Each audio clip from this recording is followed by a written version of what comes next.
नमस्कार दोस्तों, आपका बुद्धा इंस्पायर्ड में स्वागत है। क्या आपने कभी ध्यान दिया है, जब भी आप नहाने के लिए बाथरूम में जाते हैं, पानी की धार जैसे ही आपके शरीर से टकराती है तो अचानक एक अजीब सी बेचैनी होने लगती है। ऐसा लगता है जैसे मूत्र त्याग की आवश्यकता हो। कुछ लोग इसे हल्के में लेते हैं, मुस्कुराकर कहते हैं, अरे ये तो रोज का है। पर कभी सोचा है आखिर ऐसा क्यों होता है? क्यों नहाते वक्त ही बार बार पेशाब आती है? क्या ये कोई बीमारी है, या ये कोई मानसिक आदत है, या फिर ये आत्मा और शरीर का कोई संवाद है जिसे हमने कभी ठीक से समझा ही नहीं? बचपन से लेकर बुजुर्ग अवस्था तक लाखों लोग इस अनुभव को रोज जीते हैं, पर कोई इसके बारे में खुलकर बात नहीं करता। एक अजीब सी शर्म जुड़ी होती है इससे, जैसे ये कोई गंदी बात हो। लेकिन सच्चाई ये है, ये ना कोई शर्म की बात है, न ही कोई मजाक। ये एक संकेत है जो शरीर और मन दोनों की गहराई से जुड़ा हुआ है। और अगर इस संकेत को हमने ठीक से समझ लिया तो न केवल हम अपने शरीर को बेहतर समझ पाएंगे, बल्कि अपने मन और चेतना के स्तर को भी जान पाएंगे। जब हम नहाते हैं तो हम सिर्फ शरीर को साफ नहीं कर रहे होते, हम एक गहराई में प्रवेश कर रहे होते हैं, जहां मन शांति की ओर जाता है, तन गर्म या ठंडे जल के स्पर्श से हल्का होता है और चेतना एक नई अवस्था में प्रवेश करती है। ठीक इसी क्षण हमारा स्नायु तंत्र एक विशेष प्रतिक्रिया देता है, जिसे हम आम भाषा में पेशाब आ जाना कहते हैं। लेकिन यह कोई सामान्य बात नहीं है, यह शरीर का एक व्यवस्थित संकेत है। इसमें आपकी नसें, दिमाग, मूत्राशय और चेतना सभी आपस में मिलकर एक काम कर रहे होते हैं। अब आप कहेंगे, क्या पेशाब आना इतना गहरा विषय है? जी हां, योग और ध्यान के मार्ग में हर छोटी क्रिया का भी अपना एक गूढ़ अर्थ होता है। परमहंस योगानंद ने कहा है, शरीर केवल मांस नहीं है, यह चेतना का मंदिर है। इसमें हर स्पंदन, हर हरकत मन और आत्मा की किसी प्रतिक्रिया का परिणाम होती है। अब जरा सोचिए, आप नहाने जा रहे हैं, आपके दिमाग को पता है कि यह समय है आराम का, और आपका शरीर उस शांति को महसूस करता है। ऐसे में अगर मूत्राशय में थोड़ी भी मूत्र भरी हो तो दिमाग तुरंत आदेश देता है, अब इसे बाहर निकाल दो, क्योंकि अब हम शांति में हैं। यह शरीर का एक स्वाभाविक स्वच्छता का तरीका है। जब कोई बाहरी दबाव नहीं हो तो शरीर भीतर से खुद को साफ करने लगता है। ठीक वैसे ही जैसे कोई ध्यान में बैठता है और भीतर की भावनाएं बाहर आने लगती हैं, कभी आंसू बनकर, कभी कांपते शरीर के रूप में, कभी अचानक चैन की सांस के रूप में। उसी तरह नहाते वक्त पेशाब आना भी इस शरीर का एक स्वाभाविक भाव है। यह तब होता है जब शरीर और मन एक विशेष संतुलन की अवस्था में पहुंचते हैं। अब एक बात और ध्यान देने वाली है, यह अनुभव हर किसी के साथ एक जैसा नहीं होता। कई लोगों को कभी कभी होता है, कई लोगों को रोज होता है, और कुछ लोगों को तो नहाने से पहले ही अनुभव हो जाता है कि जैसे शरीर कह रहा हो, पहले मुझे हल्का कर दो, फिर नहाओ। तो इसका मतलब क्या है? क्या यह किसी मानसिक आदत की बात है? क्या यह बचपन की कोई शर्त है जो हमारे मन में बैठ गई है? हो सकता है। जब हम छोटे होते हैं तब हमें सिखाया जाता है, बाथरूम जाओ, नहाओ, साफ हो जाओ। इन दोनों क्रियाओं को हमारे दिमाग ने जोड़ लिया, और अब जैसे ही हम नहाने की तैयारी करते हैं, हमारा मन कहता है, अब पेशाब भी कर लो। यह एक आदत बन जाती है, जिसे वैज्ञानिक भाषा में संवेदी प्रतिक्रिया कहा जाता है। लेकिन अगर यह बार बार बिना किसी रोक के होता है तो यह शरीर का एक गहरा संदेश भी हो सकता है, क्योंकि शरीर कभी झूठ नहीं बोलता। शरीर वही करता है जो मन या आत्मा से आदेश आता है, और अगर यह बार बार होता है तो इसका मतलब है कि मन या चेतना बार बार शरीर से कह रही है, मुझे हल्का करना है, मुझे मुक्त करना है। अब सवाल है, हल्का किससे? किस बात का बोझ मन में बैठा है जो रोज नहाते वक्त बाहर आना चाहता है? क्या कोई डर है, कोई बचपन की छवि, या फिर कोई छिपा हुआ तनाव जो बाहर नहीं आ रहा? कई बार पेशाब सिर्फ शारीरिक विष नहीं निकालती, बल्कि मानसिक जहर भी निकालती है। शरीर के जरिए मन खुद को शुद्ध करता है, और नहाना एक ऐसा समय होता है जब हम न तो मोबाइल देख रहे होते हैं, न कोई बात कर रहे होते हैं, न किसी काम में व्यस्त होते हैं। हम बस होते हैं अपने और अपने शरीर के साथ, और तभी शरीर बोलता है धीरे से, चुपचाप, अब मुझे थोड़ा और खाली कर दो। यह भाषा कोई किताबों में नहीं मिलेगी। यह अनुभव की भाषा है, जिसे परमहंस योगानंद ने बार बार समझाया। उन्होंने कहा, जब तुम शांति में होते हो तब तुम्हारा शरीर सबसे ज्यादा सच बोलता है। नहाते वक्त शांति होती है, वो अकेलेपन का क्षण होता है, वो एकांत में प्रवेश का द्वार होता है। और इस द्वार पर खड़े होकर शरीर कहता है, अब भीतर से बाहर आने दो। यह क्रिया तभी होती है जब मन और शरीर एक सूक्ष्म लय में हो। जिस तरह कुछ लोग ध्यान में बैठते हैं और रोने लगते हैं, वैसे ही कुछ लोग नहाते वक्त पेशाब करते हैं। यह शरीर की भाषा है। किसी डॉक्टर की किताब में इसका उत्तर नहीं मिलेगा। यह उत्तर भीतर मिलेगा जब आप खुद से पूछेंगे, मैं ऐसा क्यों करता हूं? मेरे शरीर को क्या कहने की जरूरत है? क्या मैं किसी बोझ को उठाए फिर रहा हूं? कभी कभी यह बोझ सिर्फ शारीरिक नहीं होता, वो भावनात्मक भी होता है। कोई गलती, कोई शर्म, कोई पछतावा जो गहराई में दबा है। और शरीर, वो तो सिर्फ आज्ञा का पालन करता है। अगर मन कहता है इस बोझ को बाहर निकालो, तो शरीर पेशाब के माध्यम से इसे कर देता है। तो अगली बार जब आप नहाते वक्त पेशाब महसूस करें, शर्मिंदा मत होइए, उसे रोकिए भी मत। बस शांत रहिए, आंखें बंद कीजिए और अपने भीतर सुनिए, शरीर क्या कह रहा है, मन क्या चाहता है। कहीं आत्मा आपको कोई संदेश तो नहीं दे रही? यही वो पल है जहां से आत्म जागरूकता की शुरुआत होती है, जहां से आप समझना शुरू करते हैं कि शरीर कोई मशीन नहीं, वो एक जीवित मंदिर है जो सिर्फ आपको ढोता नहीं, बल्कि आपके भीतर की पुकार को हर दिन चुपचाप बाहर लाता है। कभी कभी हम अपने शरीर की छोटी छोटी हरकतों को सामान्य समझकर नजरअंदाज कर देते हैं, लेकिन वे हरकतें कई बार आत्मा की गहराई से उपजे संकेत होते हैं। जैसे नहाते वक्त पेशाब आ जाना, एक ऐसा अनुभव जिसे लगभग हर इंसान ने कभी ना कभी महसूस किया है, लेकिन शायद ही कभी उसे समझने की कोशिश की हो। बचपन में इसे खेल समझा गया, बड़े हुए तो इसे आदत कहा गया, लेकिन असल में यह कोई छोटी सी बात नहीं, यह एक खामोश संवाद है, आपके शरीर, मन और आत्मा के बीच का संवाद। परमहंस योगानंद ने कहा था, अगर तुम अपने शरीर की भाषा को समझ गए तो ईश्वर की भाषा भी समझ सकोगे। शरीर और आत्मा हमेशा संवाद करते हैं, लेकिन वो संवाद शब्दों में नहीं होता, वह एक कंपन में होता है, एक स्पंदन में, एक भावना में। जैसे कोई मौन गुरु तुम्हें हर दिन इशारा करता है, लेकिन तुम व्यस्त हो, शोर में हो, इसलिए वो इशारा समझ नहीं आता।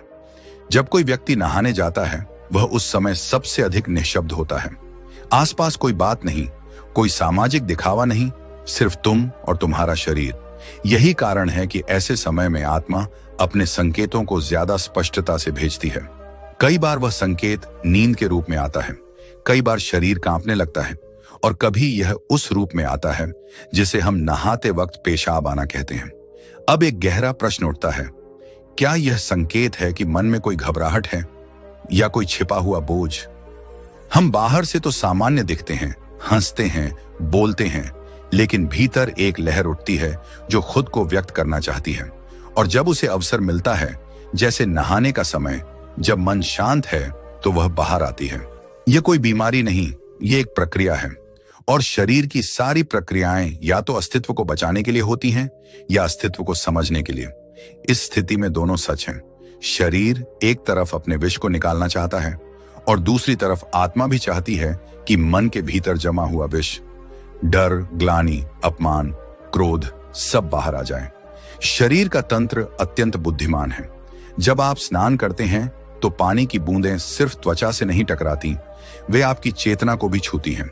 जल के साथ एक गहरा जुड़ाव है, वह शुद्ध करता है, शांत करता है, चेतना को तरल बनाता है, और उस तरलता में जब मन ढीला पड़ता है तो जो दबा हुआ है वह बाहर आने लगता है। अब जरा एक बात सोचिए, क्या कभी आपने नहाते हुए गाना गाया है, या अचानक कोई भूली हुई बात याद आई है, या किसी पुराने व्यक्ति की छवि आंखों में उभर आई है? ये सब क्यों होता है? क्योंकि उस समय आप सतह से हटकर भीतर चले जाते हैं, और भीतर का संसार अपने आप दरवाजा खोल देता है। उसी दरवाजे से कई बार शरीर की छिपी हुई प्रक्रिया भी बाहर आती है, जैसे मूत्र त्याग। लेकिन क्या यह सिर्फ मूत्र है, या यह कोई पुराना दबा हुआ डर जो निकल रहा है? कभी वह डर एक घटना से जुड़ा होता है, कभी वह कोई शर्म, कोई अपमान या कोई बचपन की मार। हम सोचते हैं वह तो भूल गए, लेकिन शरीर नहीं भूलता। परमहंस योगानंद ने एक बार ध्यान के समय कहा था, कई बार शरीर रोता है और मन समझ ही नहीं पाता कि क्यों। यही बात यहां लागू होती है। जब हम नहाते हैं और पेशाब आती है, तो शायद यह शरीर का रोना है, एक चुपचाप बहना, ताकि मन फिर से हल्का हो सके। अब बात करते हैं उन लोगों की जो कहते हैं, मुझे रोज ही नहाते वक्त ऐसा होता है, जैसे ही पानी गिरता है तुरंत पेशाब आ जाती है। क्या यह सिर्फ एक आदत है? शायद नहीं। यह शरीर की एक गहराई से जुड़ी प्रतिक्रिया है, जिसे कई बार बचपन की किसी घटना ने जन्म दिया होता है। कई छोटे बच्चे बचपन में सजा पाते हैं, बिस्तर गीला करने पर या बाथरूम ठीक से न जाने पर, और उस समय मन में एक अपराध बोध पैदा होता है, मैं गंदा हूं।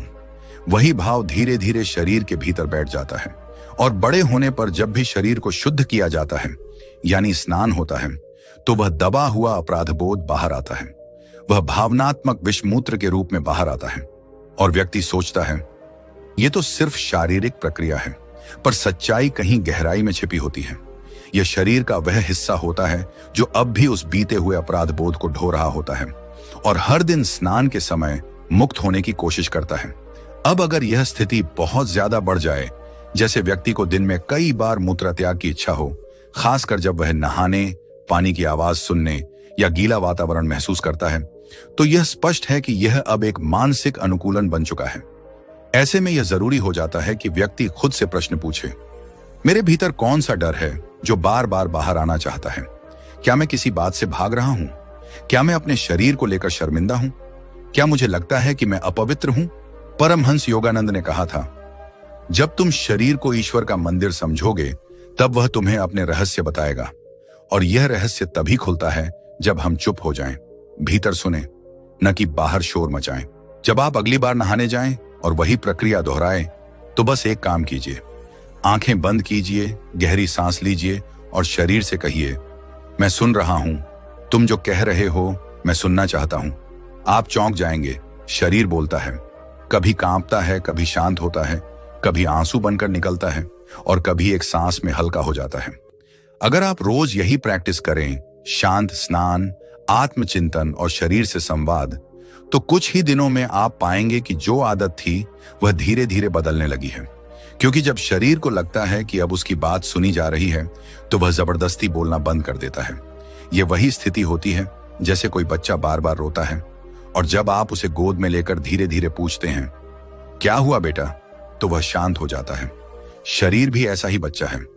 उसे जरूरत है समझने वाले ध्यान की, सुनने वाली आत्मा की, और स्वीकार करने वाले मन की। फिर चाहे वो नहाते वक्त पेशाब हो या कोई और गहरी शारीरिक प्रक्रिया, सब कुछ बदलने लगता है। धीरे धीरे मन हल्का होता है, शरीर मुक्त होता है, और आत्मा मुस्कुराने लगती है। कभी कभी हम सोचते हैं कि कुछ बातें तो इतनी आम हैं कि उनके पीछे कोई रहस्य नहीं हो सकता, लेकिन परमहंस योगानंद ने कहा था, सबसे आम अनुभवों में ही सबसे गहरे सत्य छिपे होते हैं। नहाते वक्त पेशाब आना भी ऐसा ही अनुभव है, जिसे हम अक्सर शरीर की एक सामान्य प्रक्रिया मानते हैं, लेकिन वह शरीर की आत्मा से संवाद की एक खिड़की है। हर सुबह जब हम नहाने जाते हैं, तो अनजाने में हम अपने सबसे अंतरंग क्षण में प्रवेश करते हैं। बाहर की दुनिया छूट जाती है, कोई देख नहीं रहा होता, कोई अपेक्षा नहीं होती, कोई भूमिका नहीं निभानी होती। हम बिल्कुल अपने मूल रूप में होते हैं, और यही वह क्षण है जब आत्मा हमें पुकारती है। पानी का ताप, हवा का स्पर्श और अकेलेपन की वह नमी सब मिलकर एक वातावरण बनाते हैं जिसमें आत्मा खुलकर सांस लेने लगती है। उसी क्षण शरीर भी खुद को खोलता है, और जो कुछ भीतर दबा हुआ था वह बाहर आने लगता है। यह सिर्फ मूत्र त्याग नहीं है, यह एक प्रकार का भावनिक विसर्जन है। कई बार यह इसलिए होता है क्योंकि हमारी दिनचर्या में हमने कभी भी अपने डर, शर्म और पीड़ा को खुलकर बाहर आने नहीं दिया। हमने खुद को समझाने की कोशिश की, मैं ठीक हूं, कुछ नहीं हुआ, यह तो होता ही है। लेकिन शरीर ने कभी झूठ नहीं बोला, वह हर बात याद रखता है, और जब भी मौका मिलता है वह उसे बाहर लाता है। जैसे ही पानी शरीर पर गिरता है, वह एक संकेत बनता है, एक ट्रिगर जो शरीर को उस अवस्था में ले जाता है जहां उसने कभी दर्द महसूस किया था। शायद कोई बचपन की डांट, किसी अपमान की जलन या किसी शर्म की बात, सब पानी की एक धार के साथ लौट आते हैं, और तब शरीर उस दबाव को छोड़ता है जिसे वह वर्षों से अपने भीतर दबाए बैठा था। लेकिन अगर हम इस प्रक्रिया को समझने लगें, तो यह एक शुद्धिकरण का मार्ग बन सकता है, न कि एक शर्म का विषय। क्योंकि अगर आत्मा शरीर के माध्यम से बोल रही है, तो वह सुनने योग्य है, उपेक्षा करने योग्य नहीं। हर बार जब आप नहाने जाएं, तो बस कुछ पल पहले बैठिए, अपने आप से पूछिए, क्या आज मेरे भीतर कुछ ऐसा है जो बाहर आना चाहता है? यह प्रश्न अपने आप में एक क्रांति है, क्योंकि जैसे ही आप सुनने को तैयार होते हैं, शरीर धीमे धीमे बोलने लगता है। शुरुआत में यह अजीब लग सकता है, लेकिन कुछ दिनों में आप पाएंगे कि शरीर का वह दबाव जो नहाने के वक्त आपको असहज करता था, वह कम होने लगा है, क्योंकि अब उसे सुना जा रहा है, दबाया नहीं जा रहा। पर कई बार यह स्थिति और गहरी होती है। कुछ लोग कहते हैं, नहाते ही नहीं, जैसे ही मैं पानी चलाता हूं या उसकी आवाज सुनता हूं, मुझे पेशाब आने लगती है। इसका मतलब है कि यह शरीर और मन का गहरा संगठन बन चुका है, एक ऐसी स्मृति जो बार बार खुद को दोहरा रही है। इस स्थिति को समझने के लिए हमें स्मृति की प्रकृति को समझना होगा। स्मृति सिर्फ दिमाग में नहीं होती, वह शरीर में भी होती है। हमारे अंग, हमारी नसें, हमारी त्वचा सब कुछ याद रखता है। जब भी कोई पुराना अनुभव बार बार बिना किसी स्पष्ट कारण के लौट आता है, तो समझ लीजिए वह कोई अधूरी बात है जो अब भी पूरी होना चाहती है। क्या आपने कभी सोचा है, जब हम डरते हैं तो पेशाब क्यों आ जाती है? क्योंकि डर शरीर की पकड़ को ढीला कर देता है। वह संकेत देता है, अब नियंत्रण मेरे पास नहीं है। वही डर अगर वर्षों से भीतर बैठा हो और उसका संबंध जल से, सफाई से या शर्म से हो, तो वह हर बार नहाने के वक्त बाहर आने की कोशिश करेगा। यह स्थिति कोई बीमारी नहीं है, लेकिन अगर इसे न समझा जाए तो यह धीरे धीरे शरीर और मन दोनों पर हावी हो सकती है। इससे पहले कि यह आदत बन जाए, इसे ध्यान, आत्मचिंतन और स्वीकार से मिटाया जा सकता है। ध्यान कोई बड़ा उपदेश नहीं है, यह बस इतना है कि आप कुछ देर खुद को सुने, आंखें बंद करें, गहरी सांस लें और अपने शरीर के भीतर झांकें। वहां क्या चल रहा है? कौन सा विचार बार बार आता है? कौन सी याद अचानक उभरती है? कौन सी छवि आंखों के सामने तैर जाती है? आप पाएंगे कि इन सवालों के जवाब एक एक करके सामने आने लगते हैं और हर जवाब के साथ शरीर थोड़ा और हल्का हो जाता है। एक बार एक साधक ने परमहंस योगानंद से पूछा, गुरुदेव, क्या शरीर में उठने वाली हर भावना का कोई आध्यात्मिक कारण होता है? योगानंद मुस्कुराए और बोले, जो कुछ भी चेतना में घटता है वह आध्यात्मिक है, बस तुमने उसे समझना नहीं सीखा है। इसलिए नहाते वक्त जो भी होता है वह बस शरीर नहीं कर रहा, वह आत्मा की पुकार है और हर पुकार में एक गूढ़ संदेश छिपा होता है। बस जरूरत है उसकी भाषा सीखने की। अब जरा कल्पना कीजिए, अगर यही प्रक्रिया ध्यान के साथ हो, यानी स्नान और साधना साथ साथ हो, तो क्या होगा? आप जब भी नहाएं एक मंत्र का जप करें, जैसे AUM शांतिः शांतिः शांतिः, और मन को जल की धारा के साथ बहने दें। आप देखेंगे कि शरीर खुद ब खुद शांत होने लगेगा और जो पुराने भाव थे वे धीरे धीरे पिघलने लगेंगे। शरीर का स्पर्श, जल की ठंडक और मन की एकाग्रता, इन तीनों को मिलाकर आप एक ऐसा साधन बना सकते हैं जो आपको भीतर तक शुद्ध कर दे। यही तो योग है, जहां हर कर्म ध्यान बन जाए, हर स्पर्श साधना बन जाए। अब आप सोचिए, क्या यह आदत अब भी सिर्फ एक बुरी लत लगती है, या यह एक मार्ग है स्वयं को समझने का, स्वयं को मुक्त करने का? हर दिन जब आप जल से स्नान करें, तब समझिए आप केवल शरीर नहीं धो रहे, आप अपने भीतर के बोझ को भी धो रहे हैं। उस बोझ में कई बार बचपन की गलती होती है, कई बार किसी का कटु वचन और कई बार खुद से किया गया कोई वादा जो पूरा नहीं हो पाया। इन सब की सफाई जब मूत्र के रूप में बाहर आती है, तो उसे घृणा से नहीं देखना चाहिए, उसे प्रेम से देखिए, स्वीकार कीजिए और कहिए, धन्यवाद शरीर, तुमने मुझे हल्का किया। जिस दिन आप ये कहने लग जाएंगे, उस दिन आप पाएंगे कि जो आदत थी वह अब आवश्यकता नहीं रही। शरीर अब चुप है, शांत है, क्योंकि आपने उसे सुना है, समझा है, अपनाया है। शरीर और आत्मा के बीच यही संवाद अगर हर दिन हो, तो न सिर्फ यह प्रक्रिया बदलती है, बल्कि पूरा जीवन बदल जाता है। क्योंकि अब आप सतह पर नहीं रह रहे, आप गहराई में उतर चुके हैं, और गहराई में जो मिलता है वह कभी सतही नहीं होता। तो अब जब भी आप नहाने जाएं और शरीर कुछ कहे, तो उसे अनसुना मत कीजिए, क्योंकि यह सिर्फ पानी नहीं बह रहा होता, कभी कभी आत्मा भी बह रही होती है। कभी डर बहता है, कभी कोई पुरानी याद, और कभी कभी सिर्फ शांति। अगर आपने आज कुछ नया जाना, अपने शरीर और आत्मा के बीच का कोई पुराना रिश्ता फिर से महसूस किया, तो इस यात्रा को यहीं मत छोड़िए। इसी तरह के और भी गहरे और आत्मा को छू लेने वाले विषयों के लिए हमारे चैनल को जरूर सब्सक्राइब करें। वीडियो पसंद आया हो तो एक प्यार भरा लाइक दीजिए, यह हमें बताता है कि आप इस राह पर साथ हैं। और कमेंट में बताइए, क्या आपने भी कभी नहाते वक्त शरीर के भीतर कोई ऐसा संकेत महसूस किया है जो शब्दों से नहीं, सिर्फ अनुभव से समझ आता है। आपके विचार हमारे लिए अनमोल हैं। फिर मिलेंगे एक नई अनुभूति, एक नए आत्मचिंतन के साथ। ओम शांति।